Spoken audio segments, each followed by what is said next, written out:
Hello बच्चों, आज हम पढ़ेंगे पार्ट 2 खेल तथा पोषण, जिसमें सबसे पहले हम भोजन के बारे में जानते हैं। वे सभी तरल या ठोस पदार्थ जिन्हें मनुष्य खाता है और अपनी पाचन क्रिया द्वारा अवशोषित करके विभिन्न कार्यों के लिए प्रयोग करता है, भोजन कहलाता है। यानी कि हम जो भी भोजन तरल रूप में या ठोस रूप में खाते हैं, अपने मुँह के द्वारा उसको जो खाते हैं उसी को भोजन कहते हैं। संतुलित आहार नेक्स्ट टॉपिक है। संतुलित आहार का तात्पर्य है भोजन में सम्मिलित ऐसे खाद्य पदार्थ जो शरीर की वृद्धि, विकास एवं रखरखाव के लिए सभी पोषक तत्वों की पूर्ति कर सकें। अर्थात ऐसा आहार जिसमें सभी पोषक तत्व उचित मात्रा या उचित अनुपात में हो, शरीर की दैनिक आवश्यकताओं की पूर्ति करें, संतुलित आहार कहलाता है। दूसरे शब्दों में कहें तो विभिन्न खाद्य पदार्थों के उचित अनुपात में सम्मिश्रण से तैयार वो आहार जो शरीर की न्यूनतम आवश्यकताओं के अनुरूप सभी पौष्टिक तत्व प्रदान करता है, संतुलित आहार कहलाता है। अब देखो, हर व्यक्ति की आहार संबंधी आवश्यकताएं एक जैसी नहीं होती। एक बच्चा जो है थोड़ा कम खाएगा, उसकी डाइट थोड़ी कम होगी, वयस्क आदमी की थोड़ी और ज़्यादा होगी। तो इस प्रकार से उम्र, लिंग का भी प्रभाव पड़ता है भोजन पर। तो हर व्यक्ति की ज़रूरतें जो है अलग अलग होती हैं। तो यह व्यक्ति की आयु, लिंग, व्यवसाय और जलवायु आदि पर निर्भर करता है। इसलिए ये कहना गलत नहीं होगा कि संतुलित आहार भोजन का वह अंग है जिससे व्यक्ति की आयु, लिंग, शरीर, व्यवसाय और वातावरणीय परिस्थितियों की आवश्यकता के अनुसार सभी आवश्यक तत्व उचित मात्रा में प्राप्त होते हैं। नेक्स्ट है आपका पोषण। पोषण किसे कहते हैं? भोजन में उपस्थित विभिन्न पोषक तत्वों का शारीरिक क्रियाओं तथा शारीरिक आवश्यकताओं की पूर्ति के लिए उपयोग पोषण कहलाता है। यानी कि जो हम भोजन कर रहे हैं उसमें से भोजन का वो पार्ट जो शारीरिक क्रियाओं की ज़रूरतों को पूरा करे, शरीर की आवश्यकताओं को पूरा करे, उसे हम पोषण कहते हैं। और बाकी जो बेकार भोजन का पदार्थ हैं वो शरीर से हमारा बाहर निकल जाता है। तो जो शरीर की क्रियाओं में सहयोग देता है भोजन का, वो अंग जो है पोषण का कार्य करता है।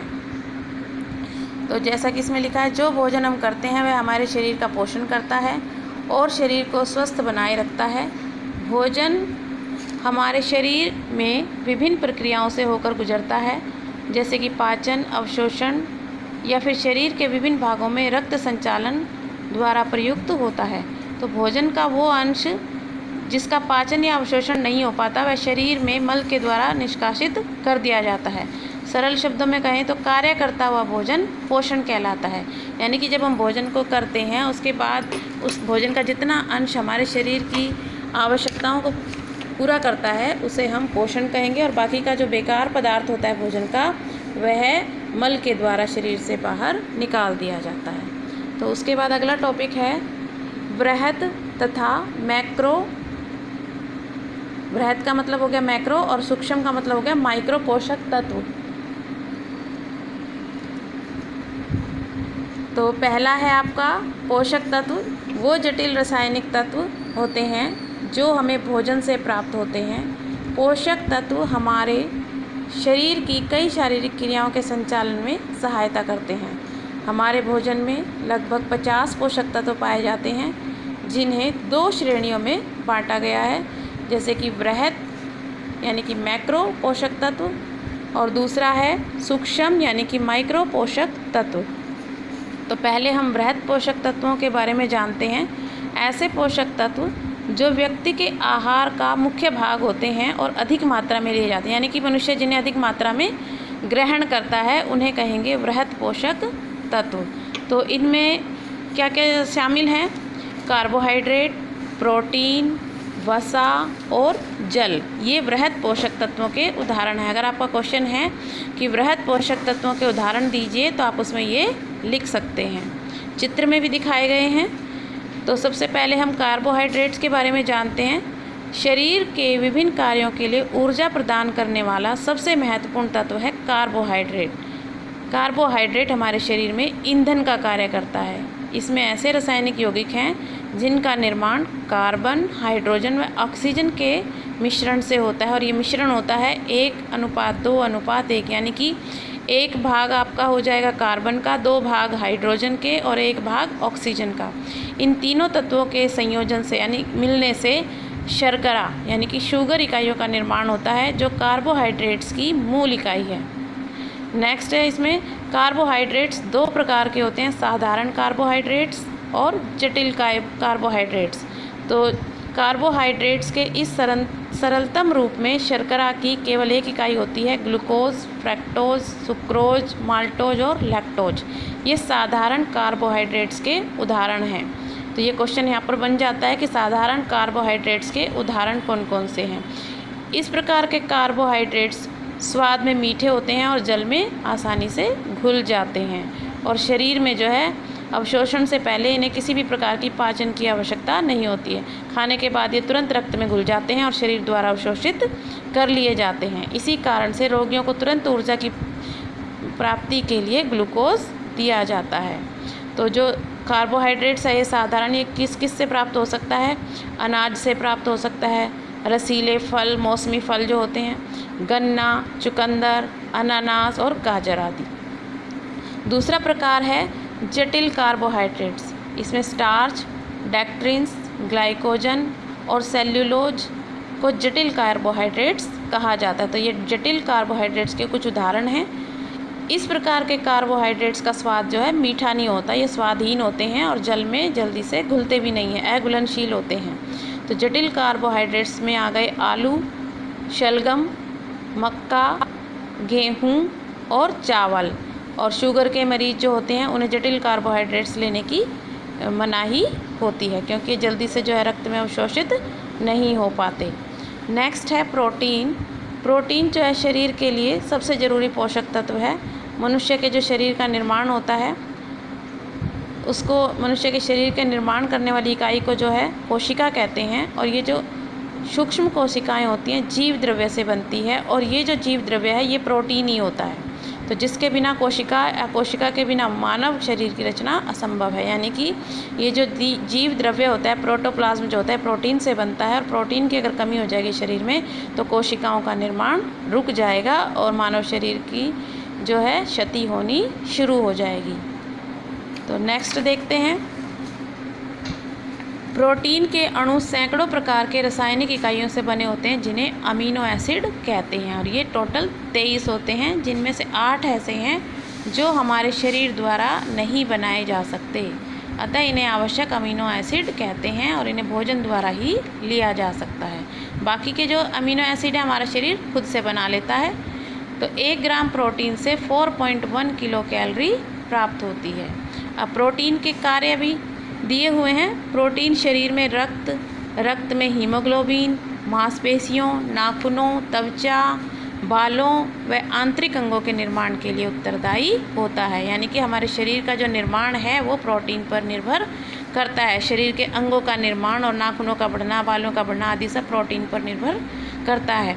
प्रोटीन जो है नए ऊतकों का निर्माण करता है और टूटे हुए ऊतकों की रिपेयरिंग करता है, मरम्मत करता है।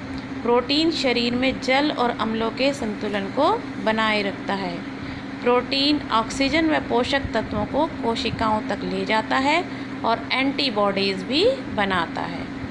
तो अगला पॉइंट है हमारा वसा।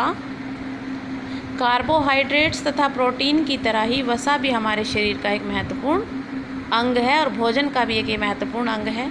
वसा जो है कार्बन, ऑक्सीजन और हाइड्रोजन के परमाणुओं का सम्मिश्रण है, जो कि 76, 12 और 12% बनता है। यानी कि इसका जो अनुपात है वो 76 हो गया आपका कार्बन का, और 12 हो गया ऑक्सीजन, और 12 ही हो गया हाइड्रोजन के परमाणु।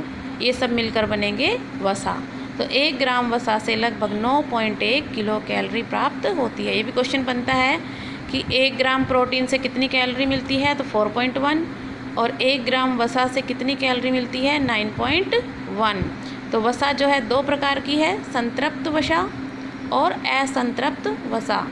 संतृप्त वसा में संतृप्त वसा अम्ल होते हैं। ये सरल बंधों में पाए जाते हैं, जिसके कारण इनमें हाइड्रोजन ग्रहण करने की क्षमता नहीं होती।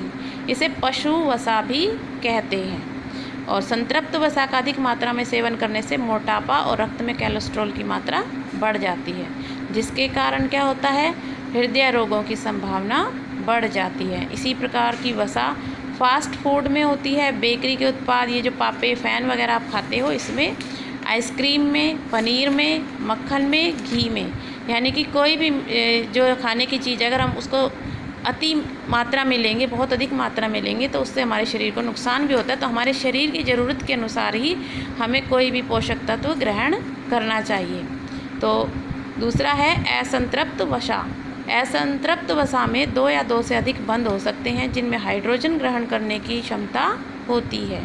ये साधारण ताप पर तरल रूप में होते हैं, यानी कि ये लिक्विड फॉर्म में मिलेंगे आपको। कुछ ऐसे भी असंतृप्त वसा अम्ल होते हैं जो शरीर से निर्मित नहीं होते। उत्तम स्वास्थ्य व शरीर की वृद्धि के लिए इनको आहार के द्वारा लेना आवश्यक होता है, यानी कि शरीर जो है इन्हें बना नहीं पाएगा और हमें भोजन के द्वारा शरीर में इनकी पूर्ति करनी होगी। इन्हें अनिवार्य वसा अम्ल भी कहते हैं। ये किस किस में पाए जाते हैं बच्चों? मूंगफली में, तिल में और सरसों में। उपरोक्त वसा के अतिरिक्त मोनोसैचुरेटेड तथा पॉली अनसैचुरेटेड वसा भी होती है जो रक्त में कोलेस्ट्रॉल के स्तर को कम करने में सहायता करती है। पॉली अनसैचुरेटेड वसा और मोनोसैचुरेटेड वसा की अपेक्षा कुछ हद तक बेहतर होती है। अब वसा के कार्य दिए हुए हैं बच्चों। वसा जो है शरीर की अनेक क्रियाओं के लिए अत्यंत आवश्यक होती है। शरीर के तापमान को नियमित रखती है और हमारे शरीर के जो कोमल अंग हैं, हमारे शरीर के जो भीतरी कोमल अंग हैं, उनकी रक्षा करती है। वसा हार्मोन्स के उत्पादन में भी सहायता करती है और त्वचा को ड्राई होने से बचाती है, खुरदरा होने से बचाती है और गर्मी और सर्दी से जो बाहरी प्रभाव हमारे शरीर पर वो नहीं पड़ेगा। वो किसके कारण नहीं पड़ेगा? अगर हमारे शरीर में वसा की मात्रा उचित होगी तो। वसा की सही मात्रा शरीर की सुंदरता को भी बनाए रखती है। जैसे कि आपके चेहरे पर ड्राइनेस होगी तो आपका चेहरा किस तरह से दिखाई देगा? कितना भी मेकअप कर लो वो नहीं अच्छा दिखाई देगा। लेकिन अगर शरीर में ड्राइनेस नहीं है, वसा की उचित मात्रा है, तो आप दिखने में भी सुंदर लगोगे, आपकी त्वचा जो है चमक उठेगी। तो इसी प्रकार से लास्ट पॉइंट है जल। जल एक ऐसा यौगिक है जो हाइड्रोजन और ऑक्सीजन से मिलकर बनता है। इसमें अनुपात हो गया हाइड्रोजन के 2 और ऑक्सीजन के 1 परमाणु। हमारे शरीर की विभिन्न आंतरिक क्रियाएं तरल माध्यम से ही होती हैं, यानी कि हमारे शरीर में कहते हैं ना कि पानी बहुत पियो, पानी की कमी नहीं होनी चाहिए शरीर में, क्योंकि पानी नहीं होगा तो हम जो भी भोजन ग्रहण कर रहे हैं वो शरीर में पानी के थ्रू ही तो मिलकर बाकी सारे अंगों तक पहुँचेगा। तो पानी जो है हमारे शरीर में उचित मात्रा में होना चाहिए, उसकी कमी नहीं होनी चाहिए। ड्राइनेस भी आ जाती है पानी की कमी से और भोजन भी सही से नहीं पचता, कब्ज की समस्या हो सकती है। तो पानी जो है हमारे शरीर के लिए बहुत ही ज़रूरी तत्व है।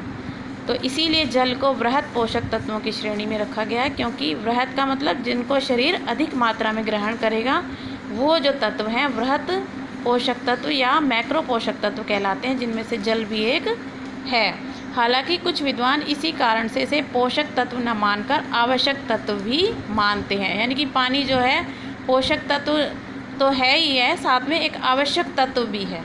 तो जल के क्या कार्य हैं? हमारे रक्त का 90% भाग जल ही होता है। जल पोषक तत्वों को शरीर की कोशिकाओं तक ले जाने में सहायता करता है, यानी कि जो भी हम भोजन वगैरह लेंगे या सॉलिड फॉर्म में जो भी हम भोजन खाएंगे उसको पूरे शरीर में रक्त में मिलाने का कार्य तो जल ही करेगा ना।